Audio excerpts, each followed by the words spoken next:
작년 2019년에 섭씨 마이너스 23도에서 초전도 현상을 구현한 데에 이어서 올해는 결국 상온에서 초전도 현상을 구현해냈는데요. 물론 39메가 푸사이라는 극단적인 압력에서 일어난 일이었지만 적어도 초전도 현상이 절대 영도에서만 일어나는 게 아님을 알게 된 것입니다. 그런데 이런 초전도 현상은 대체 왜 일어날까요?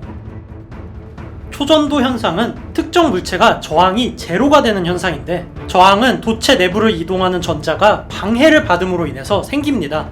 상식적으로 전자가 이동을 하면서 아무런 방해를 안 받는 것은 거의 불가능에 가까운데, 1911년 절대 영도에 가까운 극저온에서 갑자기 저항이 제로가 되는 현상이 발견이 되었던 것이죠.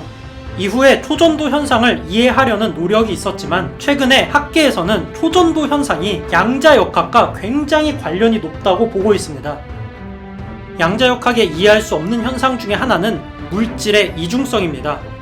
만약 전자를 구멍이 2개가 뚫린 이중슬릿을 향해서 발사하게 되면 놀라운 일이 일어나는데, 우리가 관측하지 않을 때는 전자 하나가 2개의 구멍을 동시에 통과하게 됩니다. 이게 정말로 말도 안 되는 일인데, 더욱더 놀라운 것은 우리가 측정을 할 때는 다시 상식적으로 2개의 구멍 중 1개의 구멍으로만 통과하게 되죠. 그런데 이러한 말도 안 되는 것처럼 보이는 현상을 프로그램 다중우주론에서는 물체의 상태의 변화량이 생기지가 않는다면 이 우주는 마치 컴퓨터 프로그램 같이 그 물체의 변화량이 생기지를 않는 구간 동안은 위치와 속도에 대한 계산을 따로 하지를 않는다는 것이죠. 이거는 제가 하는 말이 아니라 브라이언 그린이 쓴 멀티 유니버스에서도 비슷하게 나오는 내용입니다. 그런데 이게 초전도 현상과 대체 무슨 관련이 있을까요? 일단 온도에 대해서 생각해 보겠습니다. 온도라는 것은 어찌 보면 분자의 운동 에너지량입니다. 절대 영도가 아닌 이상 모든 분자들은 이렇게 계속해서 움직이고 있죠. 계속해서 운동량이 바뀌고 있는 것입니다. 하지만 절대 영도가 되면 움직임이 완전히 멈춰진 상태가 됩니다. 여기에 시뮬레이션 다중우주로 다시 돌아와 보면 이렇게 움직임이 없는 상태에서는 변화량이 없기 때문에 따로 연산을 할 필요가 없습니다.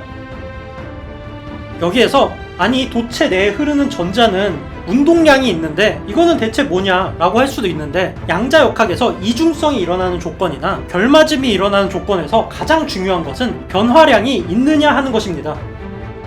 전에 제가 모든 물질이 파동이었다는 영상을 올린 적이 있는데, 그 영상에서 그라미시딘까지 결맞음이 되는 조건에서는 파동성을 보인다는 최신 연구를 알려드렸습니다. 여기에서 핵심은 그라미시딘 분자가 스크린에 도달하기까지 그 무엇과도 상호작용하지 못하도록 내부의 챔버를 진공으로 만들었던 거죠. 거기에다가 전자기파까지 차단을 했습니다. 즉 분자가 날아가다가 공기랑 부딪히거나 빛이나 전자기파랑 부딪히게 되면 이 분자의 움직임에 변화량이 생깁니다. 결마중과 이중성이 일어나기 위해서는 적어도 이중슬릿을 통과해서 스크린에 도달하기까지 아무런 변화량이 생기질 않아야 합니다. 우리가 관측을 하게 되면 결맞음이 깨지고 입자로 돌아오게 되는 이유는 우리가 관측을 한다는 행위 자체가 저기서 날라온 광자가 이 물체에 부딪히고서 이게 다시 우리 눈으로 들어온 것을 본다는 의미입니다. 이 과정에서 입자의 광자가 이렇게 부딪히게 되므로 이 입자의 움직임에 변화가 생기죠. 이렇게 입자가 다른 무언가와 상호작용을 하게 되는 순간에 양자역학에서 보이는 이런 효과들은 나타나질 않게 되고, 결국은 상호작용을 하지 않고 관측을 할 수 있는 방법은 없습니다. 그럼 왜 우주는 변화량이 생기지 않을 때 파동 상태로 나타나게 될까요? 우주가 프로그램이라는 가정을 하기 위해서 예를 들어보겠습니다. KSP라는 궤도 시뮬레이션 게임이 있는데요. 인공위성을 만들고 로켓을 만들어서 발사를 하고 시뮬레이션을 하는 게임인데, 대기권에서 로켓 엔진을 분사하고 있을 때는 똥컴에서는 렉이 걸리게 됩니다. 유저의 로켓 엔진 분사로 인해서 오브젝트의 운동량의 변화가 생기고 공기 저항까지 컴퓨터에서 연산을 해야 되기 때문이죠. 하지만 오브젝트를 궤도에 올려놓고 행성 궤도를 초속 2200m로 돌고 있을 때에는 렉이 생기질 않습니다. 게임상에서는 빠른 속도로 궤도를 돌고 있지만 가장 중요한 변화량이 생기는 요인이 없기 때문에 컴퓨터가 새로운 연산을 하지 않고서도 저장된 궤도가 픽스가 되어 있는 것이죠. 마찬가지로 그라미시딘 이중슬릿 실험에서 그라미시딘을 스크린을 향해서 초속 100m로 발사를 하게 된다면 날아가는 도중에 다른 물질과 부딪히거나 상호작용을 하질 않는 한 우주가 프로그램이라면 발사하는 그 순간에 이미 이 입자의 움직임은 연산이 전부 다 끝났고 다음 상호작용으로 인한 변화량이 발생하기 전까지 새롭게 프로그램이 연산을 할 필요가 없는 오브젝트인 것입니다. 이 이야기가 시뮬레이션 다중우주론 관점에서 본 양자역학의 이중성과 결맞음에 대한 해석인데, 시뮬레이션 다중우주가 더 궁금하다면 제가 전에 올린 영상인 시뮬레이션 다중우주 영상과 양자역학 시리즈를 정주행하시면 됩니다. 아무튼 가장 중요한 것은 상온 초전도체와 이러한 것들이 대체 무슨 연관이 있는 것일까요?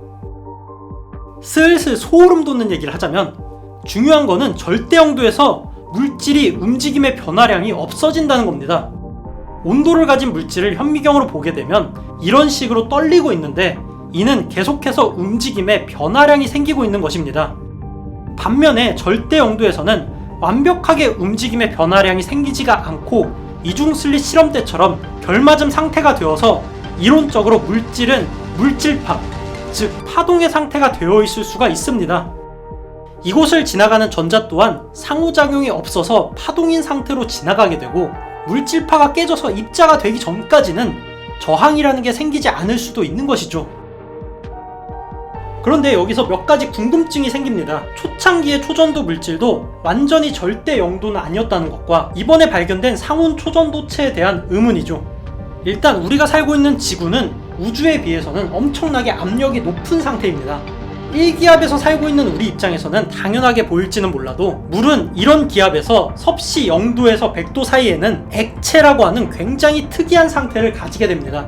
액체라고 하는 상태는 높은 압력 덕분에 높은 운동 에너지를 가진 입자들이 서로 흩어지지 못해서 생기게 되는 결과입니다. 마찬가지로 가령 대기압에서 5켈빈 온도에서 초전도 현상을 보이는 물질은 대기압과 물질의 압력으로 인해서 내부는 꽤나 압력을 받고 있는 상태입니다. 절대 온도보다 온도가 조금만 더 높다고 하더라도 외부의 압력에 의해서 내부의 분자들의 움직임이 사라질 수도 있습니다.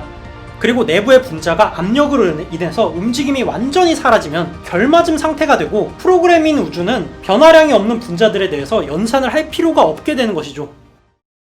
여기에서 오늘의 주제인 상온 초전도체에 대한 놀라운 사실을 알 수가 있는데, 최근 몇 년간 연구된 초전도 물질들은 온도가 절대 영도에 비해서 높은 대신에 엄청난 압력을 가해서 달성했습니다.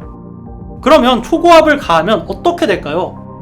만약 온도가 높다고 하더라도 압력이 무지막지하다면 내부의 분자들은 외부의 압력 때문에 움직임이 줄어들게 될 수가 있습니다. 그렇게 압력을 높이다가 움직임의 변화량이 제로가 되게 된다면 절대 영도일 때와 마찬가지로 내부는 우주가 프로그램이라면 변화량을 연산할 필요가 없는 상태가 됩니다. 결맞음 상태가 되어서 초전도 현상을 보일 수가 있는 것이죠.